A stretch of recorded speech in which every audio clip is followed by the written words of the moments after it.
Hello, everyone. It's time for Vanished Chicagoland Stories, the podcast. I'm your host, Pete Costanis. This is episode 210, season 9. Today's date is April 1st, 2023, April Fool's Day, and welcome to the show. On today's program, I will talk about two things. Number one, I will talk about the Club El Bianco Italian restaurant that was located on the southwest side of Chicago, and also Chicago sportscaster Bill Frink, who did the sports on WLS TV, Channel 7 in Chicago, also WGN TV, Channel 9, also in Chicago. So talk about my memories of watching him on television, and it'll be a lot of fun. This show will be a lot of fun, of course. Right now, the program will go into a commercial break. And this program is brought to you by Vicks Sinex Nasal Spray. And here's a commercial from 1976. And I remember this commercial very well. So sit back and enjoy, and I'll be right back with the program. Thank you, everyone. Ladies and gentlemen, sales for the third... 8 hours and 4 minutes. Amazing. 9 hours and 6 minutes. Fantastic! Introducing remarkable new Vicks Sinex long-acting nasal spray. Unlike regular sprays, new Sinex helps unblock stuffy noses and decongest sinus openings up to 10 hours. Tied up! 10 hours, incredible. The game? No, my nasal spray. Sinex long-acting nasal spray, new from Vic. Okay, everyone, I am back. I hope you enjoyed the commercial for Vicks Sinex Nasal Spray. This product is still around. Excuse me. It's powerful stuff. I tried it myself, and I always get a stuffy nose, whenever any weather like that. So at least everyone does like that. So, like I said before, it's still available. You can buy it at any drugstore, Walgreens, Costco, CVS, Amazon, or Walmart, whatever, Target. I don't know if it's changed a little bit, maybe a little, because Vicks is a good company. Like the vapor rub. Oof. You put it on your chest and all that. That stuff is powerful. But it really works. It really does. I haven't had that since I was a kid. One time I had a bad cold, and I had to stay home from school. And my mom rubbed it on my chest like that, and they said, "Oh, this stuff stinks. It's terrible." And she goes, "No, it's okay." And she was right. It really works. So Vicks also makes cough medicine like Formula 44.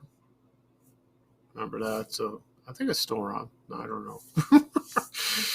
Anyway, okay. At the beginning of the program, I said I was going to talk about the Italian restaurant, Club El Bianco restaurant in Chicago.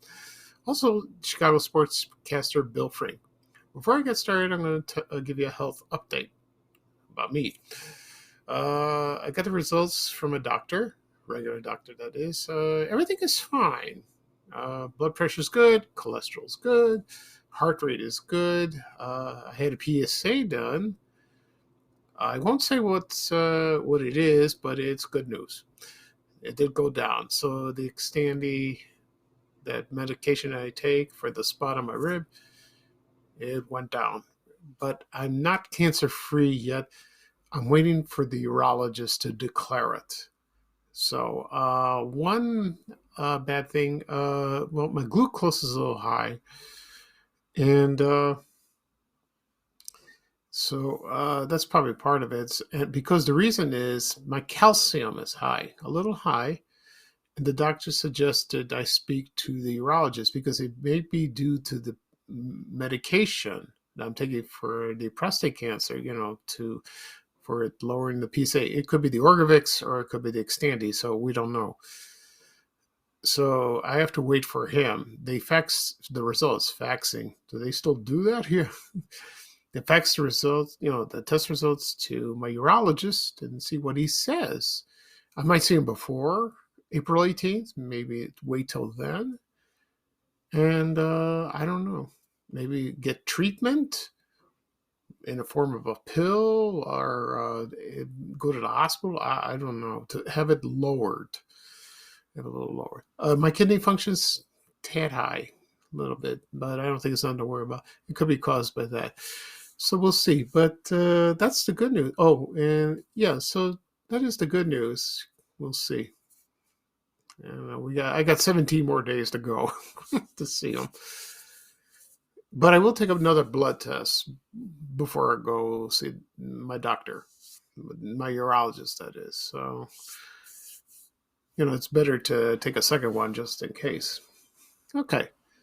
All right, so let's get started with the show. Right now I'm going to talk about Club El Bianco.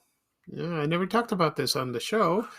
I don't know much about this restaurant, but a lot of people in social media do, and they remember very well. And I never went there, and I wish I did, because it sounded wonderful. And it was an old-fashioned Italian restaurant.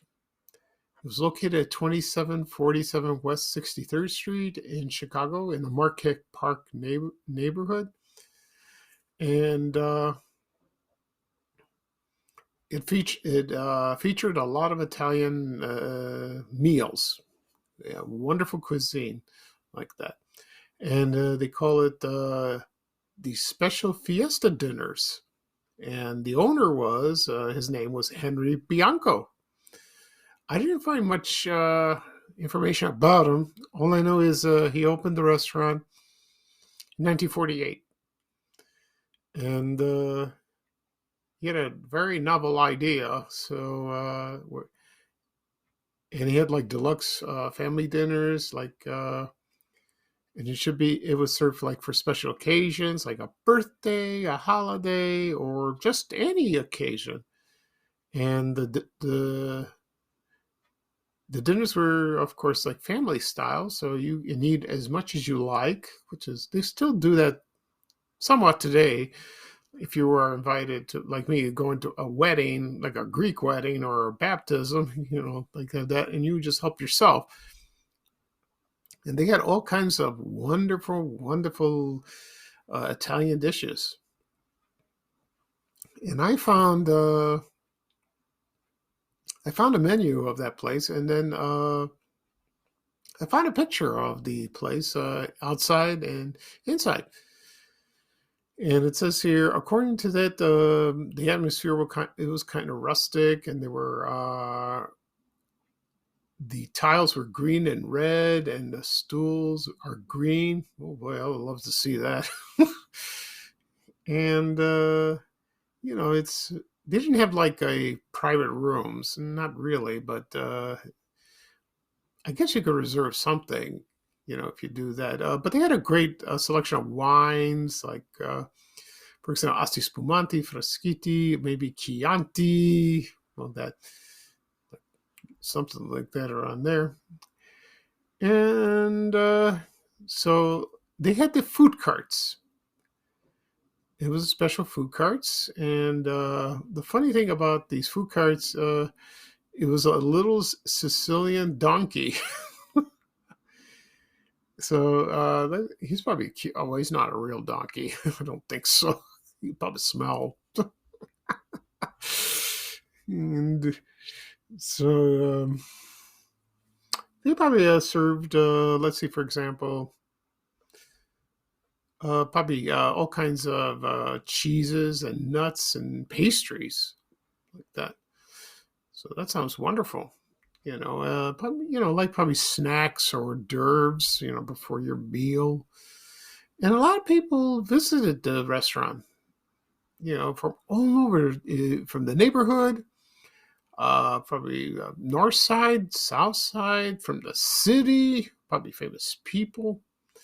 they heard about this place. The reason was there was a church, a Catholic church that was across the way, not too far from not too far from the restaurant, and probably parishioners visit there frequently, after church and all that. So that sounds great. And let's see what else. So I did find a menu of the restaurant, and I will tell you right now what was on the menu. So here we go. Okay. First they had antipasto, which is normal. They had that, if you'd like. Also, hot crisp garlic bread. Oh, that sounds good. That sounds wonderful. And let's see what else. They also had the soup, probably minestrone, I would imagine. But the Italian items they had were, like, for example, spaghetti, homemade pasta, ravioli with ricotta cheese, baked mustaccioli. They had pork chops, tenderloin tips, with mushrooms and wine sauce. Chicken livers, sauté in wine, if you like that. Also served prime rib, beef, club steak, beef tenderloin. It was like a filet mignon, served with a baked potato. Also, they also had seafood, like, for example, French fried shrimp, baked lake trout, deep sea scallops, frog legs. Oh boy, that's some people like it, some people don't. Large African lobster tail. Also, they had chicken. They had fried chicken, chicken a la cacciatore, chicken Vesuvio, whole stuffed squab, with special dressing, eggplant parmigiana, and also veal scallopini and veal parmigiana. I love veal parmigiana. I really do. And also they had desserts, of course, the usual cookies, pastries. I don't know if they served tiramisu, probably. Homemade spumoni, sherbet, or ice cream, fruit basket, and a nut bowl. I love tiramisu. That stuff's awesome. Okay. So that was part of the plan, with the fiesta dinners. As for the restaurant, I don't know when it closed. I have no idea. Probably sometime in the 80s, I would imagine, around then. Neighborhood was changing, like, slowly. So I guess, as for the owner, Henry Bianco, I don't know if he's still alive or not. I have no clue. That neighborhood, I had a friend of mine who I had a couple of friends who lived there at the time. And also, when my uncle was alive, he lived in that area. And he took us the first time for pizza. And of course, it was Little Joe's Pizzeria. And that's located at 63rd Street and on the corner of Richmond Avenue. I had a friend of mine from school that lived on the same street. And my uncle took my mom and my brothers. My dad was working at the time. And we had pizza there for the first time. It was delicious. Oh, we miss it so much. It was the best thing I ever had. I'll talk about Little Joe's Pizzeria someday, like that. I know it's no longer there in that location. They have a couple locations southwest on the southwest suburbs. I think one in Tinley Park or New Lenox. I think one of them closed. I think Tinley Park. I'm not sure. And I don't know how the pizza is now. I've never had it there because it's a little far. It's a little out of my way. But the pizza over there was awesome. It really was. It was wonderful. So the moment I posted about Club El Bianco on social media, it goes crazy because people miss this place. They love the food. Some people work there. It's one of those places that was infallible.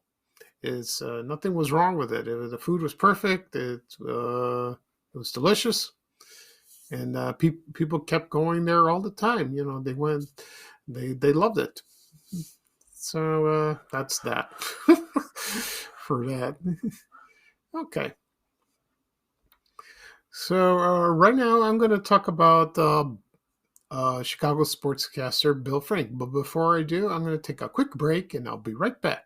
Thank you, everyone. Okay, everyone, I am back after a quick break, and right now I'm going to talk about Bill Frink. I remember him very well. I used to watch him all the time on Channel 7, also Channel 9 in Chicago. And you don't hear much about him lately, but he was part of the WLS team, the Eyewitness News team, that is. And that was, he started in 1968. So right now I'm going to talk about his biography, and I'll get to that in a moment. So let's see. He was born July 31st, 1926.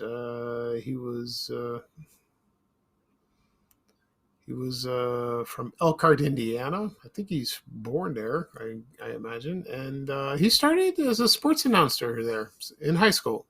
So that's great. And he served in the U.S. Navy in 1946. Did broadcast sports, and while he was in Guam, and then he returned from the Army, and he went to Northwestern University, and from 1947 to 1965, he was the radio and TV sports announcer for.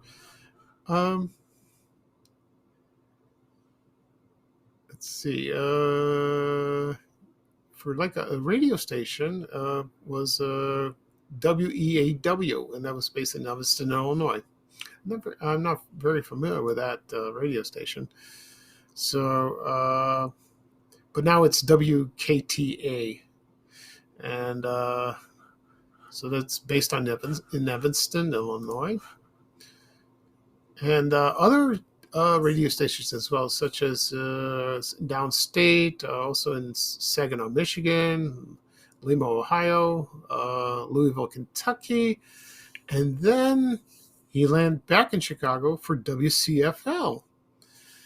And I think he started around 1965. Yeah, right after that. Yeah, like in the mid 60s. He was with what was his name? His name is, I can't think of his name. Milo Hamilton. Yes, it just came to me.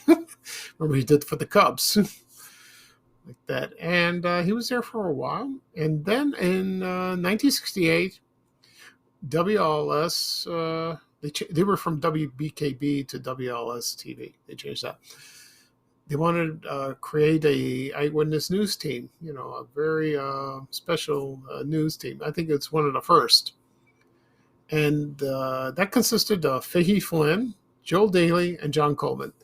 Fahey Flynn and Joel Daly co-anchored the news. John Coleman did the weather. And then Bill Frink did the sports. So, and John Coleman used to call him Frinky. I remember that. And they were, it was very successful, and people watched them every day, because they loved watching them. They were very popular. And especially John Coleman and Bill Frink, they were a little, they had a sense of humor. Compared to Fahey Flynn, Joe Daly, they were serious, especially Fahey Flynn. He doesn't joke around, maybe behind the scenes. I don't know. But John Coleman, of course, someday I'll talk about him. He had the crazy maps and all that. And, but Bill Frink, he was just a regular guy. He just did his job. That's what everyone who talked about him and remembered him, that he was, he was just nothing special. He was just did his job. And that was great.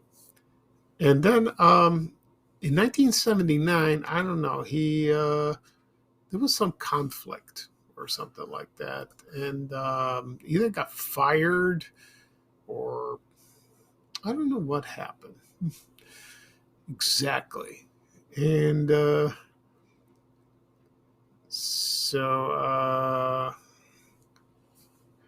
yeah, I guess he got fired, and then he worked at ABC in New York for a bit, and then he landed a job at WGN, which was great.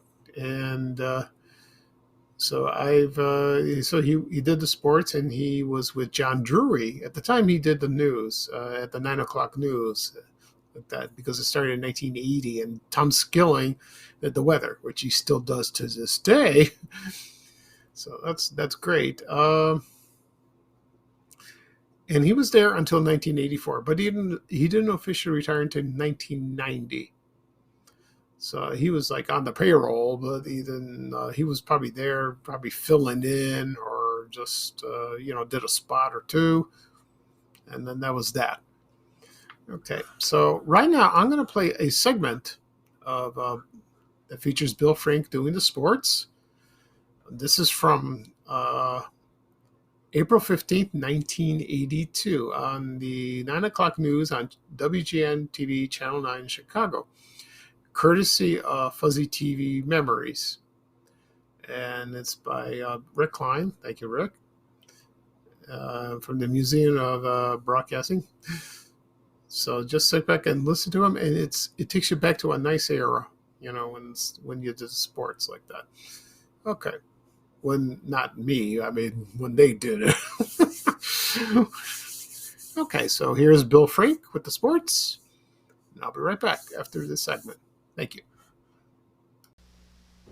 All right, first tonight, hockey. We're in round 2 of the Stanley Cup playoffs. The Blackhawks are at St. Louis. They're trailing right now. The Blues lead 3-2. They're in the second period.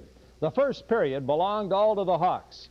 Tim Higgins scores with a minute and a half gone to put the Blackhawks out in front. We hope to have the tape for you. There it is, and Tim Higgins scores. The Blackhawks lead 1-0. 5 minutes later, Dave Hutchison beat Mike Lewitt with a long slap shot. It was 2-0. St. Louis has dominated the second period. Wayne Babbage got the puck past Murray Brannaman for this goal, and the Blues have taken a 3-2 lead. One final is in. Boston beat Quebec in the first game of the best-of-7 series. The Rangers lead the Islanders in the third period, and they are just starting in Vancouver. Well, the White Sox continue to roll. They beat the Red Sox 8-4 in Boston today. They swept the 3-game series. The new faces are doing the job for the White Sox. Steve Kemp hit this 2-run homer to make it 3-1, put the Sox in front to stay. And Tom Paciori continued to swing a hot bat. He had 3 more hits today, is 12 for 19 this year. Greg Luzinski doubled in a run later in the game. Every White Sox starter had at least 1 hit. Dennis Lamp got the victory with relief help from Jerry Kuzman. Now the White Sox will come home to face Baltimore tomorrow night at Comiskey Park, and if the weather holds, and let's hope it does, the Sox will be the last team in the majors to play their home opener. The Cubs were swept by the Cardinals this week. St. Louis won it 3-1 today at Wrigley Field. The Cubs fell behind early. Tom Hurd tripled, came home on a short sacrifice fly by Keith Hernandez. A great play by Larry Boa, but he could not prevent the run. The Cubs had only 4 hits, but they were robbed a few times. Hurd grabbed Boa's line drive. Lonnie Smith went to the wall in left center field to rob Bump Wills. The Cardinals then scored again in the 4th. Hurd ready again. There's the line drive into right field. That will get 2 runs home. The throw will be cut off by Buckner. Tries to go back to short and did not get him. He got in the back door. St. Louis padded the lead in the 5th. Do a payoff here on Lonnie Smith. Tommy Hurd will be next. There's a drive to left. Ball is going to be gone. It's over everything. George Henrik also homered for St. Louis, and Steve Murrah breezed to his first victory of the season. He lost his shutout with 2 outs in the 9th. There's a drive way back. It might be out of here. It could be.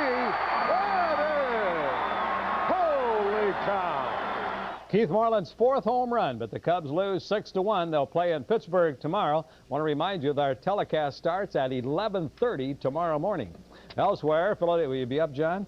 Elsewhere, Philadelphia beat the Mets in 13 innings. The Pirates over the Expos. Los Angeles and San Diego are just underway. In the American League, Detroit over Toronto. Minnesota hit 4 home runs and beat Oakland. Cleveland down Milwaukee behind Bert Blyleven, and Seattle and California. That's a late start. Well, the Sting has signed, guess who? Arnold Steffenhagen for 1 year after he threatened to retire. So he'll be in action Saturday when the Sting take on Portland in the home opener at Wrigley Field. And that's good news for soccer fans. Arnold didn't mean it, did he? No, he didn't. It's just like I told you, didn't I? You told us that, Oh, Bill. these soccer players are going to be just like all the other professional athletes now. They're learning all the little tricks. Well, we'll have a word on income tax when we come back. Okay, everyone, I am back. I hope you enjoyed the segment for Bill Frink, who did the sports on WGN TV, Channel 9 in Chicago. That voice, you still miss this day, and it was wonderful. That was wonderful. That really was. After he retired in 1990, he volunteered at the Mitchell Museum of the American and Christian Science Reading Room, and he did that. It kept him busy and like that. And then let's see, he passed away on July 1st, 2005 in Evanston, in Evanston, Illinois. He was 78. And so you don't hear much about him like that. I remember sportscasters from the 70s. Most of the 70s. There was Greg Gumbel from Channel 5.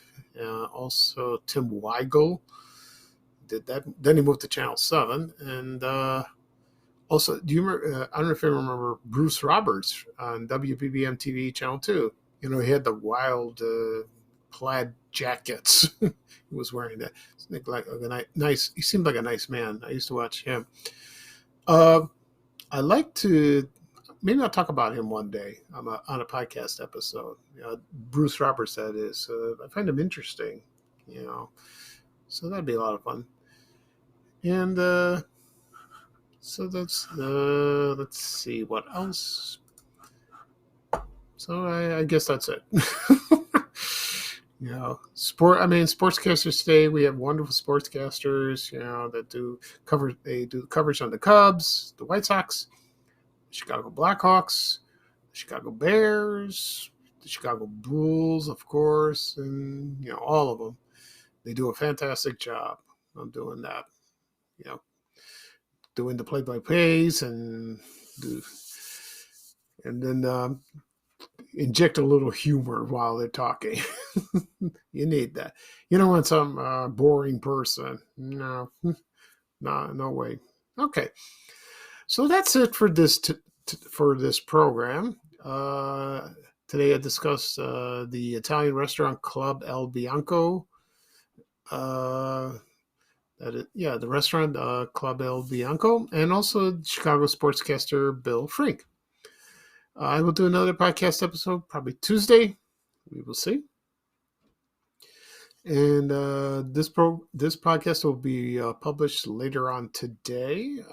Whatever podcasts are available: Apple Podcasts, Google Podcasts, Spotify, Amazon Music, Breaker, Overcast. Also, it'll be on my YouTube channel, which will be Vanna Chicagoland Stories. It's much easier for people to access it. People ask me all the time, and they like listening to that. They like to go to YouTube. Also, it'll be posted on my social media accounts, Facebook and Twitter. Also on my blog, vannachicagoland.blog. You can find that there. So we'll see what I'll talk about next time. So you ever heard of writer's block? I got podcast block. I don't know if is there such thing as that? No, I don't know. Okay. So this is Pete Costanes, your host of Vanna Chicagoland Stories, the podcast. Thank you again for joining me. Everyone have a great weekend. The weather was a little rough yesterday, but this weekend it's going to be nice, especially tomorrow. It's going to be beautiful. So just enjoy it. All right, so here's bye-bye for me, and here is Ray Rayner saying bye-bye-bye with a little traveling music. So long, everyone, and take care. We have to go. Bye, bye, bye.